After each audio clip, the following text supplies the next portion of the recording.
Ya, Assalamualaikum warahmatullahi wabarakatuh.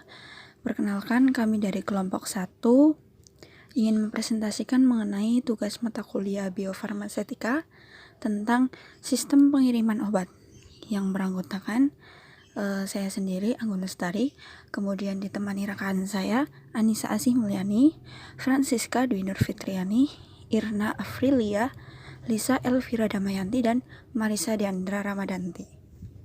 Ya, selanjutnya di sini ada beberapa pokok pembahasan yang akan kami bahas tentang materi pengiriman obat paru. Yang pertama tentang mekanisme penyerapan makromolekul oleh paru-paru. Kedua, farmakokinetik terapi inhalasi untuk pemberian sistemik. Ketiga, keuntungan pengiriman obat paru. Keempat, kerugian pengiriman obat paru. Kelima, teknik pengiriman obat sistemik melalui paru-paru. Dan yang keenam, kesimpulan dan prospek masa depan pengiriman dari obat paru.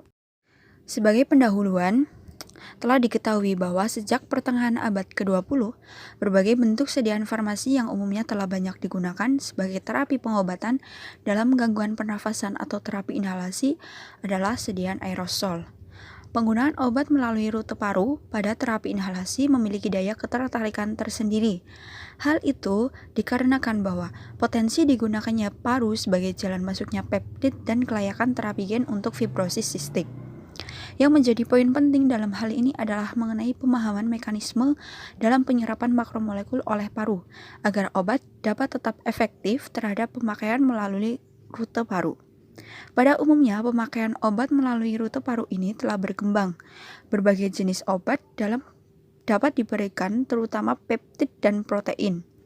Beberapa perusahaan bioteknologi telah mengembangkan adanya produk obat seperti halnya pada peptid dan protein. Pembahasan yang pertama di sini ada mekanisme penyerapan makromolekul oleh paru-paru. Organ paru-paru ini mampu menghirup udara yang kemudian mendistribusikannya jauh ke dalam jaringan, yaitu ke permukaan yang sangat besar, di mana jaringan ini itu disebut sebagai epitel alveolus. Dalam permukaan yang sangat besar tersebut memiliki sekitar 0,5 miliar kantung udara kecil yang dikenal sebagai alveoli. Alveoli ini diselimuti oleh jaringan kapiler dengan ukuran yang sama besarnya. Proses pengiriman udara dalam saluran udara ke alveoli ini diawali dari trakea tunggal yang kemudian bercabang beberapa kali hingga mencapai klaster seperti anggur dari alveoli kecil. Di dalam alveolus ini, dia mampu menampung udara maksimal sebanyak 4.000 hingga 6.000 ml jika dibandingkan dengan volume saluran nafas yang hanya mampu mencapai 400 ml, sehingga memberikan area yang lebih besar untuk proses penyerapan atau absorpsi terhadap zat yang akan dihirup. Pada berbagai jenis obat-obatan dengan bentuk molekul besar seperti halnya pada peptida dan protein, akan tidak mudah untuk melewati jalur permukaan jalan nafas karena dilapisi dengan lapisan sel yang tertutup oleh lendir dan bersilia sehingga hampir tidak dapat untuk ditembus. Di sisi lain, alveoli juga memiliki lapisan seluler tunggal yang tipis sehingga hanya memungkinkan proses penyerapan ke dalam aliran darah. Selanjutnya, ada hambatan yang dapat mengganggu proses absorpsi obat dalam alveoli, yaitu yang pertama ada surfaktan. Dia merupakan jenis obat lain yang umumnya sering digunakan dalam terapi inhalasi. Pada surfaktan, gas cairan-cairan yang tidak saling bercampur dengan air dapat membentuk adanya lapisan tipis pada antarmuka udara maupun air sehingga mengakibatkan adanya pembentukan koagulan dan menyebabkan molekul besar. Yang kedua, pada molekul A harus mampu melintasi cairan lapisan permukaan yang merupakan reservoir untuk surfaktan yang mengandung banyak komponen plasma serta lendir. Yang ketiga, hambatan yang bersifat paling signifikan mengacu pada lapisan sel epitel.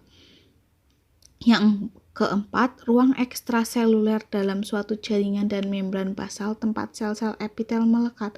Yang kelima yaitu pada endotelium vaskular, yaitu pembuluh darah yang merupakan penghalang terakhir untuk penyerapan sistemik dan bersifat lebih permeabel untuk makromolekul jika dibandingkan dengan epitel paru-paru. Ya, selanjutnya di sini ada mekanisme dalam proses penyerapan obat ya. Yang pertama ada mekanisme transitotik. Mekanisme ini melalui hidung. Selanjutnya partikel obat itu dia akan masuk ke dalam vesikel dan kemudian ditransfer ke dalam sel. Dalam mekanisme ini kemungkinan terjadi di mediasi reseptor tetapi tidak terlalu signifikan untuk makromolekul yang berukuran lebih dari 40 kilodalton. Selanjutnya ada mekanisme paraseluler. Mekanisme penyerapan obat ini melalui hidung seperti paraseluler yang penyerapannya bersifat lambat dan pasif. Contohnya pada senyawa yang tergolong peptid dan protein yang berhubungan dengan ruang antar sel dan tempat pertautan antar sel. Dalam mekanisme ini biasanya diperkirakan terjadi melalui kompleks junksional antara dua sel. Bukti rute absorpsi pada mekanisme ini bersifat tidak terlalu meyakinkan dalam kasus paru-paru. Ukuran molekul yang lebih kecil dari 40 kilodalton dapat masuk melalui pori-pori junction.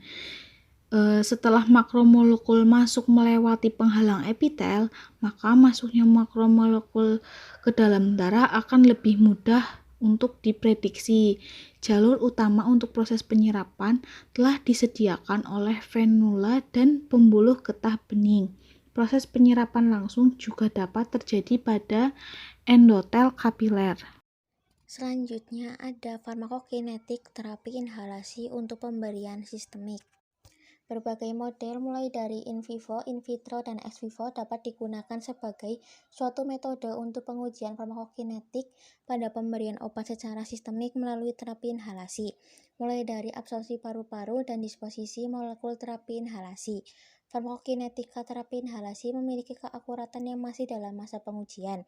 Pemberian obat melalui rute inhalasi menghasilkan rasio terapeutik yang tinggi dengan pemberian dosis yang relatif rendah, yang dapat mencapai konsentrasi lokal yang tinggi di paru-paru.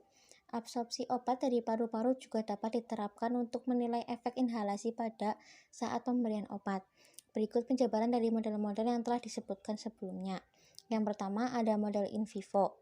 Pada model in vivo ini digunakan hewan uji berupa hewan pengerat kecil karena dapat mengakuisisi secara langsung data farmakokinetika yang diperoleh dengan dosis yang dapat diproduksi ulang, dengan kontrol distribusi regional pada paru-paru melalui cara pemberian obat dengan metode lain.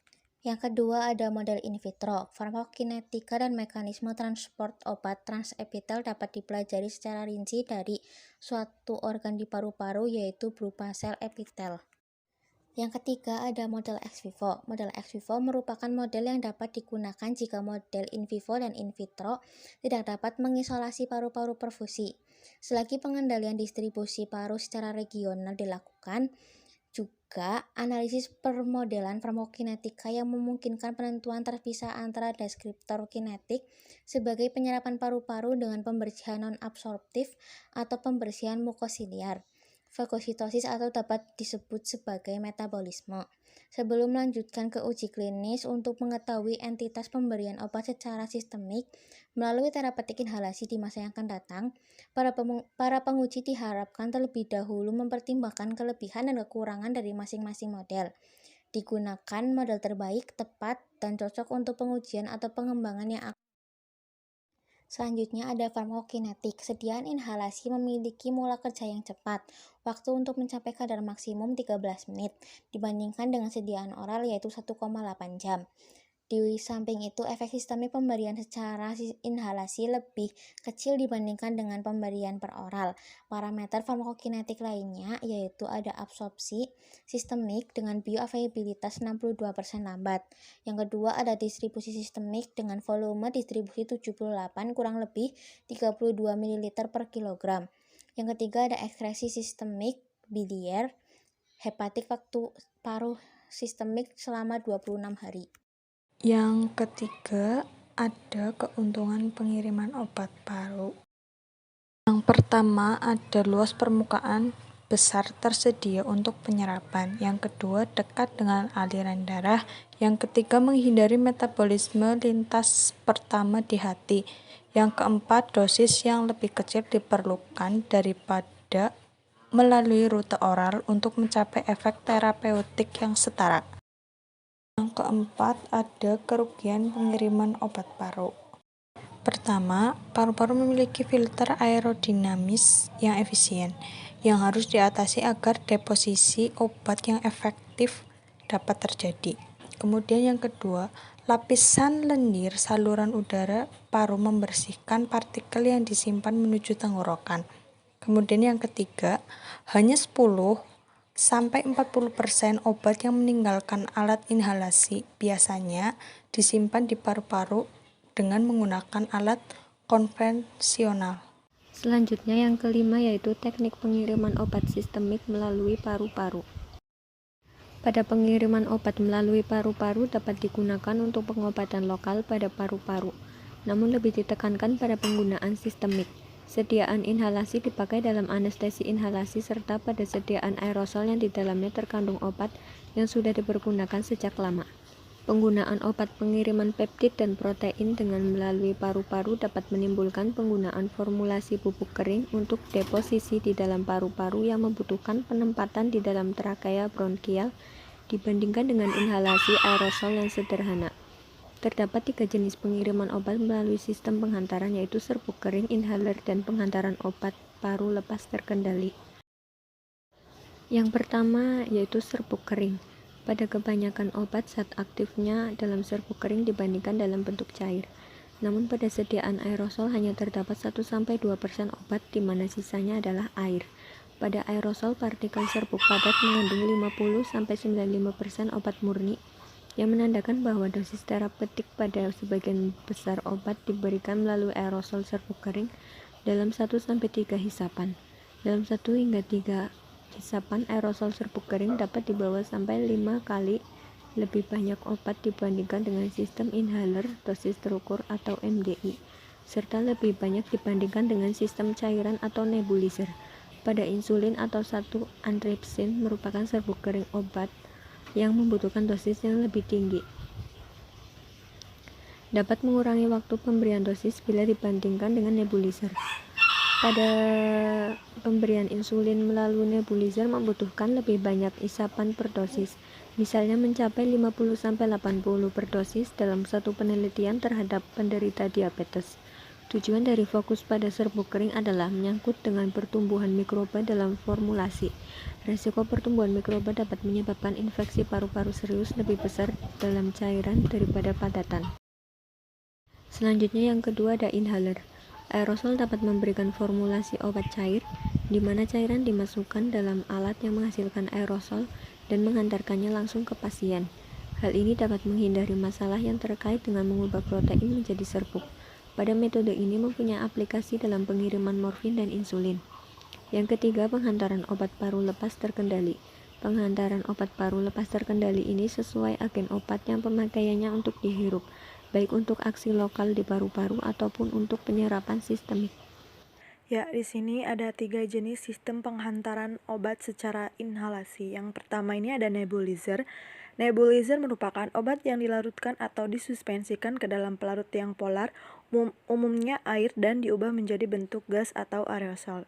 Dan yang kedua ada MDI atau Metered Dose Inhaler, yaitu inhalasi dengan dosis yang terukur yang disemprotkan dalam bentuk gas ke dalam mulut dan dihirup. Dalam menyemprotkannya didorong menggunakan propelan. Obat dalam MDI dapat berupa larutan atau suspensi dalam propelan. Dapat ditambahkan eksipien khusus untuk meningkatkan stabilitas fisika atau untuk meningkatkan kelarutan obat. Yang ketiga ada DPI atau Dry Powder Inhaler. DPI atau inhalasi serbuk kering yang diperkenalkan pada awal tahun 1970-an adalah alat dengan obat dalam bentuk serbuk dihantarkan secara lokal atau sistemik melalui rute paru-paru. DPI sebagai alternatif pengganti MDI yang terkenal tidak ramah lingkungan karena mengandung propelan CFC atau klorofluorokarbon dan dapat mengatasi kesulitan dalam menggunakan MDI. Dari ketiga bentuk sediaan paru-paru di atas, DPI yang paling disukai dengan keunggulan dalam penggunaannya, yaitu tidak dibutuhkan koordinasi antara penekanan alat DPI dengan pernafasan, formulasinya lebih stabil, kemasannya kecil, sehingga mudah dibawa, penggunaannya cepat dan ramah lingkungan. Kemudian, aplikasi potensial untuk pelepasan terkontrol obat yang dikirim melalui paru-paru. Yang pertama, memungkinkan pengurangan frekuensi dosis obat yang diberikan beberapa kali sehari. Yang kedua, meningkatkan waktu paruh obat yang diserap dengan sangat cepat ke dalam sirkulasi darah dengan cepat dibersihkan dari darah. Yang ketiga, ada formulasi inhalasi dapat menyebabkan pengembangan produk yang mungkin ditinggalkan karena farmakokinetik yang tidak menguntungkan. Kemudian yang terakhir ada pelepasan terkontrol paru dapat menurunkan siklus pengembangan molekul obat dengan meniadakan kebutuhan untuk modifikasi kimia. Kemudian yang keenam ada kesimpulan dan prospek masa depan pengiriman obat paru-paru. Kesimpulannya adalah rute paru untuk pemberian obat sekarang ditetapkan untuk pengiriman obat sistemik. Berbagai macam obat dapat diberikan melalui rute ini, tetapi daya tarik khusus adalah untuk pengiriman peptida dan protein. Ini membuka pintu untuk penelitian masa depan untuk mengeksplorasi teknologi ini untuk pengiriman berbagai macam zat ke paru-paru dengan memungkinkan pelepasan yang lebih baik dibandingkan dengan partikel pembawa konvensional. Masalah pembentukan mikropartikel untuk pengiriman paru-paru akan menjadi lebih kritis dalam perpindahan dari partikel kecil yang kuat secara kimia dan fisik ke molekul besar yang lebih sensitif dan kuat. Kemudian, obat-obatan selain bioterapeutik sedangkan dikembangkan untuk inhalasi dan mencakup pengobatan, baik yang ada di pasaran atau yang sedang dikembangkan untuk mengurangi gejala influenza, untuk meminimalkan mual dan muntah setelah kemoterapi kanker, dan untuk memberikan vaksinasi. Aplikasi di masa depan dapat menemukan bentuk antibiotik yang dapat dihirup untuk mengobati penyakit paru-paru secara langsung seperti tuberkulosis dengan dosis lokal yang besar. Obat yang dapat dihirup memiliki kemungkinan untuk menghilangkan efek samping yang umum dari dosis oral, termasuk larutan yang rendah, interaksi dengan makanan, dan bioavailabilitas yang rendah karena inhalable mencapai aliran darah lebih cepat daripada pil dan beberapa suntikan. Banyak kondisi medis termasuk nyeri kejang dan anafilaksis. Ya, terima kasih. Cukup sekian presentasi dari kelompok kami. Mohon maaf bila ada kekurangan dan kesalahan. Semoga apa yang kami sampaikan bermanfaat untuk semuanya. Saya tutup. Wabillahi taufiq wal hidayah. Wassalamualaikum warahmatullahi wabarakatuh.